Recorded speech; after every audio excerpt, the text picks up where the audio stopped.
আসসালামু আলাইকুম বন্ধুরা, আশা করি সবাই ভালো আছেন। তো আমরা ভালো আছি। তো বন্ধুরা, আজকে কিছু আইটেম করছি খাওয়ার।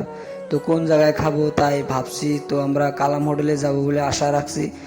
তো এখন দেখেন আমরা কালাম হোটেলে যাইতেছি, আর আমাদের গাড়ির তেলটা ফুরিয়ে গেছে। তো তেল ভরার জন্য আমরা এখন পেট্রোল পাম্পে আয়া গেছি। তো আমরা তেল ভরে নিলাম।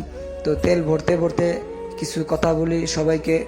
তো যে যে জায়গা থেকে দেখছেন আমাদের ভিডিওটা শেয়ার করে সবাইকে দেখার সুযোগ করে দিবেন, আর ফলো দিয়ে আমাদের পাশে থাকবেন। তো আমরা এখন কালাম হোটেলে আয়া গেছি। কালাম হোটেলে ভিতরে কি ধরনের সার্ভিস দেওয়া হয়েছে, কি ধরনের ফেসিলিটি আছে, খাওয়া খাদ্য সব আমরা এই ভিডিওতে দেখাই দিব এখন। আর এই কালাম হোটেল কি ধরনের বাইরে এবং ভিতরে ফেসিলিটি করা হয়েছে সবাই কিন্তু কিছু কিছু মানুষে জানে না। তো সেই মানুষগুলোর জন্য আমরা এই ব্লগ ভিডিওটা বানালাম। তো বন্ধুরা, এখন দেখেন আমরা হাত পা ধুয়ে পরিষ্কার করে নিব। তো পরিষ্কার করার পরে আমরা এখন দেখেন পরিষ্কার করা হয়ে গেছে। তো এখন আমরা কালাম হোটেলের ভিতরে যাব। দেখেন কালাম হোটেলের বাইরে কি ধরনের লাইট ফোকাসিং দেওয়া হয়েছে। তো আমরা এখন প্রবেশ করতেছি।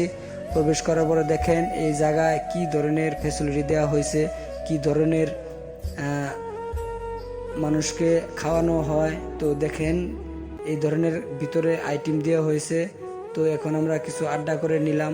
আড্ডা করার পরে এখন আমরা খাবার অর্ডার দিলাম।